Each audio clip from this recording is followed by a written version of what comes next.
Bismillahirrahmanirrahim. Assalamualaikum warahmatullahi wabarakatuh. Teman-teman, kita bertemu kembali di channel Cahaya Hidayah. Nah teman-teman, jadi di video kali ini saya akan membahas mengenai dongeng-dongeng khurafat dari Habib Bahar bin Smith. Nah teman-teman, kenapa saya masih memanggil Habib? Ya, Habib itu adalah julukan dari mereka ya teman-teman. Kalau keturunan Rasulullah SAW, saya akan memanggil Syed ataupun Syarif. Jadi nggak mengapa kan ya kalau saya memanggil Habib. Karena Habib itu ya dari klan Ba'lawi. Kalau Syed dan Syarif bukan dari golongan Ba'lawi. Tentunya Habib Bahar bin Smith ini adalah bukan cucu Nabi Shallallahu Alaihi Wasallam, tapi cucu Ubaid. Nah teman-teman, jadi ini ada dongeng khurafat dari Bahar bin Smith, dan di situ Bahar bin Smith ini sangat luar biasa ngibulnya, ya, lancar ketika ngibul, ketika berdongeng, dan ini akan membuat ya akan mengocok perut Anda ya teman-teman ya. Oke, teman-teman, kita langsung saja mari kita simak dongeng khurafatnya. Habib Ahmad As-Saggaf, abahnya Al-Habib Abdul Qadir. Abahnya Al-Habib Abdul Qadir As-Saggaf. Itu beliau pernah sholat subuh. Ketika sholat subuh, ketika rakaat kedua, tasyahud akhir, itu tiba-tiba beliau fana. Jadi lagi tasyahud akhir gitu, tiba-tiba fana, diem, lupa segala-galanya, saking nikmat berhadapan dengan Allah.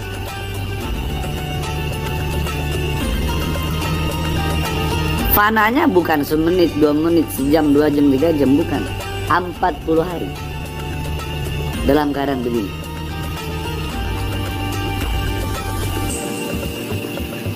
Ketika udah selesai 40 hari baru sadar, astagfirullah, assalamualaikum warahmatullah, assalamualaikum warahmatullah. Beliau bilang sama anaknya, ya Abdul Qadir, ini kok udah masuk waktu duha ya? Jadi beliau nyangka kelewatannya itu hanya beberapa jam.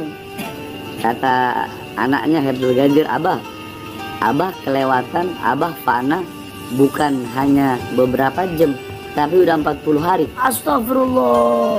Akhirnya apa? Beliau mengkodok sholat selama 40 hari bersih. Padahal beliau ya 40 hari itu dalam keadaan fana, tasyahud akhir sholat subuh. Astagfirullah, astagfirullah, ya Allah, ya teman-teman ya. Teman-teman sudah mendengarkan kan bagaimana dongeng khurafat dari Ba'lawi ini, dari Bahar bin Smith ya teman-teman. Tentunya teman-teman, dongeng khurafat ini ada kitabnya. Nah, mereka itu ya ditulis itu kisah-kisah yang semacam ini. Tentunya ini adalah bohong. Bohong teman-teman, ini berdusta. Lawang hadis saja mereka ini berbohong ya disampaikan Bahar bin Smith. Masalah mengenai surah Yasin teman-teman ya. Barang siapa yang membaca Yasin, maka Allah akan bangunkan istana di surga. Dan di setiap istana itu ada 99 kamar, dan ini dan itu. Dan di 99 bantal ada 99 bidadari. Ini pernah saya bahas ya teman-teman. Jadi mengenai dongeng khurafat dari Bahar bin Smith ini, gak heran. Saya gak heran mereka itu berani membohongi umat. Demi apa teman-teman? Demi ingin dihormati, ingin disanjung, ingin dikultuskan, ingin dianggap leluhurnya ini waliullah. Namun kenapa Habib Ba'lawi ini ketika menyampaikan ceramah-ceramahnya itu selalu meninggikan leluhurnya? Kenapa tidak seperti siapa gitu Habib yang ada di zaman sekarang ini, misal gitu, yang memiliki karomah? Jadi buktikan gitu ya. Jadi kita sebagai muslimin ini tidak ragu lagi kalau inti itu benar-benar memiliki karomah. Namun kenyataannya ya teman-teman, mereka itu selalu mendongengkan khurafat dari leluhurnya yang sudah tidak ada, yang sudah lama meninggal gitu ya teman-teman. Nah, itu yang harus kita selidiki, yang harus kita tuntut untuk membuktikan gitu ya teman-teman. Adakah Habib di zaman sekarang ini yang memiliki karomah yang seperti datuknya? Jadi mengenai ada seorang Habib yang katanya sholat subuh, tasyahud yang kedua, itu fana selama 40 hari. Jadi ini teman-teman ya, kemungkinan ingin menyamai yaitu kisah Ashabul Kahfi, tapi nggak mungkin ya, karena kisah Ashabul Kahfi ini diabadikan di dalam Al-Qur'an, yaitu surah Al-Kahfi. Tapi ini Bahar bin Smith ini mendongengkan khurafat dari leluhurnya yang katanya fana selama 40 hari. Jadi ini nggak masuk akal sama sekali dan tidak bisa kita terima teman-teman. Ini adalah khurafat. Berbeda dengan Ashabul Kahfi yang ditujukan oleh Allah selama 300 tahun lebih ya teman-teman. Tapi ini fana 40 hari kakeknya Bahar bin Smith. Jadi ketika 40 hari itu nggak makan, ya teman-teman ya kan fana ya. Nggak makan, nggak minum, fana 40 hari. Bisa terima nggak secara akal?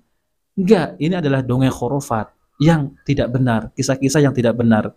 Ketika bangun-bangun, nanya sama anaknya, ternyata sudah 40 hari fana, koma.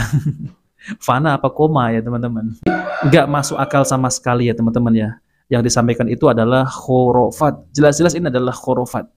Jelas-jelas ini adalah perkataan-perkataan ataupun ya yang disampaikan dari Bahar bin Smith ini adalah suatu kebohongan, dusta. Tidak bisa kita terima. Dan ini berbahaya teman-teman karena ini berkaitan dengan akidah-akidah Islam. Tentunya apa yang diucapkan oleh Bahar bin Smith ini sangat bertentangan dengan Al-Quran dan sunnah-sunnah Nabi SAW. Jadi mengenai ceramah-ceramah dari oknum Habib-Habib Ba'lawi ini sungguh meresahkan kaum muslimin, terutama adalah kaum muslimin Nusantara yang ada di Indonesia ini. Mereka ini ya menjadi ladang mencari cuan untuk menipu umat, yaitu dengan mengatasnamakan karomah, mengatasnamakan keramat. Jadi kalau saya kumpulkan ya teman-teman, itu khurafat-khurafat Habib Ba'lawi ini sangat banyak sekali. Mungkin jumlahnya ini jutaan kali ya teman-teman. Karena mereka itu ya mengarang bebas gitu. Misal ada khurafat dari Bahar bin Smith ini. Sekali duduk ada seorang Habib nih ya, sekali duduk baca Yasin 99.000 kali. Bayangkan teman-teman ya, sekali duduk saja itu ya. Ada juga ini ya, ada seorang Habib, ini juga dikisahkan oleh Bahar bin Smith. Ketika Habib tersebut itu tidak bisa tidur. Karena apa tidak bisa tidur? Karena ketika melihat ke kiri itu neraka, melihat ke kanan surga, melihat ke atas arsy Allah. Ini apa teman-teman ya? Jadi itu adalah kisah-kisah dusta, kisah-kisah yang belum tentu kebenarannya. Nah, maka dari itu teman-teman ya, saya sering sampaikan ya, saya kenapa ya, yaitu selalu membahas, mengkritik Habib-Habib Ba'lawi tentang ceramahnya. Ya ceramahnya isinya seperti itu. Kalau nggak khurafat, dawir. Kalau nggak dawir, mereka itu memalak jamaahnya secara paksa. Kalau nggak secara paksa, mereka akan jualan nasab. Kalau nggak jualan nasab, mereka akan jualan kuburan palsu ya tentunya teman-teman. Untuk apa? Untuk dimintai berkah. Itu ada juga ya teman-teman ya, seorang Habib yang bercerita ya bahwasanya katanya di kuburan tersebut itu Habib tersebut itu ditemui siapa? Ditemui Syekh Abdul Qadir Jailani, lalu kemudian ditemui Rasulullah, itu melihat secara sadar.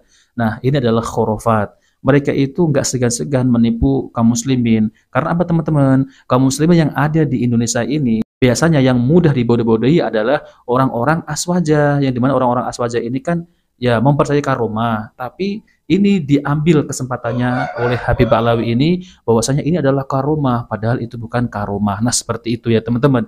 Maka dari itu berhati-hati. Tapi alhamdulillah ya teman-teman, dengan adanya tesisnya Kiai Ihmaduddin Al-Bantani ini ya secara ilmiah ya membahas nasab-nasab Ba'lawi terputus. Akhirnya para Habib Ba'lawi ini marah kepada Kiai Imad. Dan pada akhirnya bisnis pendawiran rungkat, bisnis kuburan rungkat, bisnis nasab rungkat, bisnis apalagi khurafat rungkat ya teman-teman. Nah seperti itu. Maka dari itu kita bersyukur kepada Allah SWT yang dimana ya Allah ini menggerakkan yaitu Kiai Ihmaduddin Al-Bantani untuk meneliti nasab Ba'lawi. Nah seperti itu ya teman-teman. Nah oke teman-teman, jadi itu saja yang ingin sampaikan ya. Kita bertemu di video berikutnya. Jika video bermanfaat jangan lupa like dan subscribe di channel Cahaya Hidayah. Wassalamualaikum warahmatullahi wabarakatuh.